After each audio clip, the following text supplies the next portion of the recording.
Olá, o programa Eclésia está de volta. O nosso assunto de hoje é sobre o livro do Apocalipse. E vocês que estão em casa, escrevam para nós, enviem a sua pergunta sobre esse tema ou também a sua sugestão, o que nós poderíamos aprofundar, que assunto nós poderíamos trabalhar em outros programas. O seu e-mail, a sua participação sempre é bem-vinda. A nossa equipe está aqui para realizar esse trabalho da melhor maneira possível e também atender às suas necessidades, às suas dúvidas. Padre Guido, a gente deixou uma pergunta aí no intervalo sobre essa questão de que São João fala que o mal vai perdurar por 1000 anos. O que isso significa? Sim. Na concepção de São João, o mal é interpretado por um dragão. Sim. Um dragão que nasce do mar e que depois será afundado no mesmo mar. Isto é, haverá a vitória final da vida contra a morte, através de uma imagem da morte da mesma morte. Isto é, nunca mais haverá mortes. Mortes do corpo? Do mal, em geral. Qualquer mal. De não é qualquer morte tipo de do mal. ser humano. Não, não, absolutamente. São João usa a imagem deste dragão que, depois de tantas perseguições, será vencido. Será preso como prisioneiro. Depois, a um certo ponto, ele terá um tempo ainda de liberdade, catalogado com o número 1000 anos, antes de ser derrotado para sempre. Este número 1000, para nós biblistas, ainda é um mistério. Opa, vocês ainda não chegaram numa conclusão. Exato. Sim. E por isso, como é bom dizer aos nossos amigos, não tenham medo e não fique de boca aberta, menos ainda batendo palmas, diante de pastores que não estão preparados a enfrentar e a explicar este tema. É melhor reconhecer que a Igreja Católica está estudando com muita prudência esta versão. E não há uma definição ainda 100%, digamos assim, lógica para justificar. A linguagem de São João permanece até hoje misteriosa, não somente nesta passagem, mas também em outras deste livro do Apocalipse. Por isso, muita prudência e procurem pessoas capacitadas em ajudar na compreensão. Não pessoas que, me desculpem assim a frase, que vendem um peixe muito barato. Exatamente. Padre, falando em números, o senhor falou do 1000 anos aí, mas também tem outro número que deixa as pessoas numa dúvida cruel, que é essa questão do 666. Sim. Sobretudo, padre, eu mesma assisti um vídeo em que um pastor falava que o Papa Bento já tinha anunciado, aliás, o nosso Papa Emérito, Bento XVI, que num livro dele ele tinha falado que se precisasse, ele iria renunciar sim por motivos de doença, que ele teria a coragem e a honestidade de falar, e que o Papa Francisco seria o último Papa da Igreja Católica. Nós não teríamos mais papas. Inclusive, o senhor, numa conversa informal, me disse que alguns atribuem esse número à figura do Papa. Não é a figura da besta, do diabo, do mal? Exato. Vamos explicar. São João usa os números para identificar as pessoas. Na verdade, uma coisa parecida acontece também conosco hoje para identificar determinados animais. Por exemplo, alguém que vai jogar na casa lotérica, um número significa borboleta, outro número passarinho, outro veado, outro animais, etc. Representa os bichos. Né? Exato. Esta dinâmica de usar os números para identificar coisas, objetos ou animais é antiquíssima. Okay. São João, usando a língua grega, numa maneira muito inteligente e sutil, usava-se naquela época também números para identificar pessoas ou animais. O número da perfeição era o número 7, o número 10 e o número 12.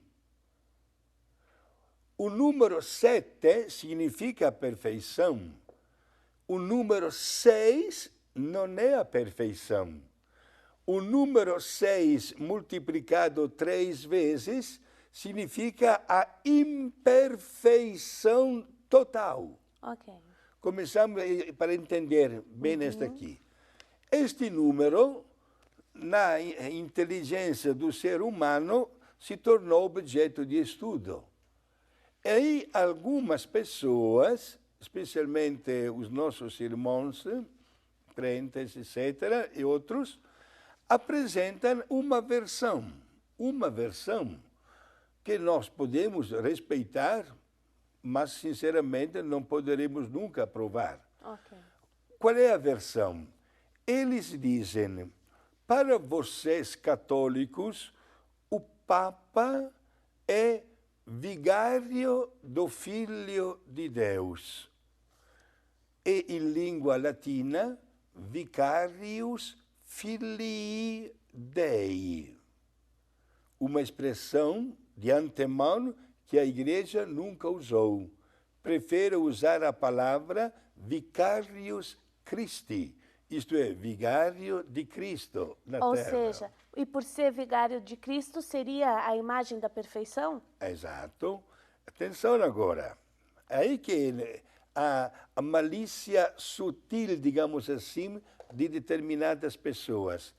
E, analisando a expressão vigário do Filho de Deus em língua latina e colocando nas letras latinas os números que os latinos usavam, dá exatamente meia,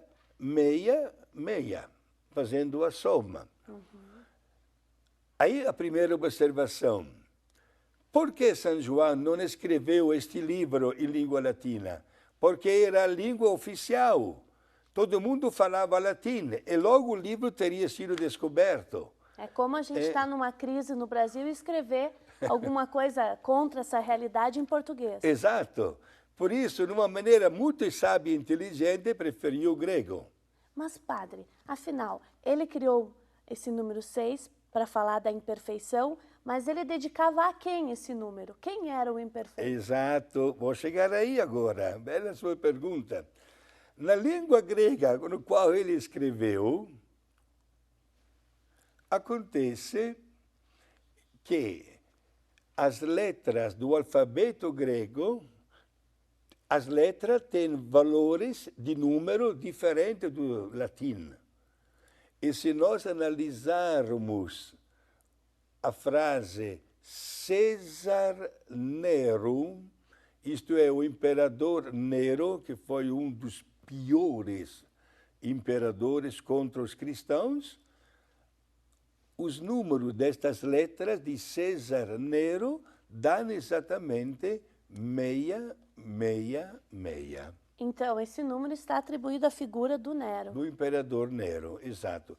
Aí nós podemos, sinceramente falando, com toda garantia, ensinar ao nosso povo o valor deste número, que se refere a este homem que foi, sinceramente, brutal com os cristãos.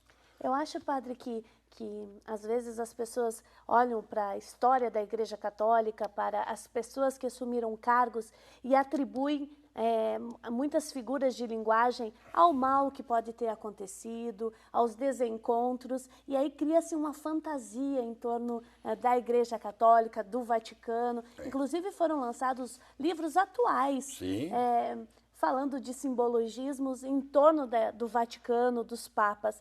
Claro que houve uma época muito complicada, mas a Igreja também vai se renovando, não é? Sim. Que a Igreja passou de verdade por um período muito difícil, mas falamos já de 500, 600 anos atrás, é verdade. Nós não queremos hoje voltar para trás, olhamos para a realidade de hoje, né? Como uma realidade muito bela, serena, que transmite valores, etc. Agora, quando São João escreveu este livro, temos que considerar várias coisas. O aspecto histórico do momento era muito delicado. O imperador Nero Sabemos o que ele fez. Chegou até o ponto, meus amigos, de dar fogo a bairros inteiros de Roma para ver Roma incendiando-se e ele compondo uma poesia. Louco. Depois, quando todo mundo se revoltou contra ele, ele disse que tinham sido os cristãos. O outro imperador, Calígula, que veio logo em seguida, elegeu como senador o seu cavalo. O outro imperador foi pior ainda. Dava banquetes, festas, e quando estava com a barriga cheia, me desculpem, ele saía da sala, botava os seus dedos na boca para provocar o vômito e comer de novo. Ou seja, um período de completos loucos, não é? Sim, era um pior do que o outro, meus amigos. E a igreja teve que enfrentar as besteiras destas pessoas. E hoje nós temos até os monumentos que lembram dezenas e centenas de anos onde milhões de pessoas viviam até nas catacumbas e mantinham acesa, digamos assim, a chama da fé, enquanto lá fora aconteciam estas coisas. Padre, nessa explicação das linguagens que nós estamos, aliás, que o Apocalipse utiliza e que o senhor está explicando para nós hoje, o que seria o tribulacionismo? Vem de tribulação, vem do quê, padre? Tribulacionismo significa a falta de serenidade, né, das pessoas, porque não tinha liberdade de expressão. Né? E, ao mesmo tempo, esta palavra pode ser usada entendendo exatamente os episódios externos que não dariam muito sossego. E São João usa muito esta linguagem através de chuva, de granizo, de fogo, de enxofre, de doenças, de invasão de bichos, de morte de milhões e milhões de pessoas, etc. E mais ainda, mesmo diante destas imagens, tremores de terra, muito sangue derramado, mesmo diante destas imagens, ele apresenta mais dois perigos que estão presentes na história do mundo.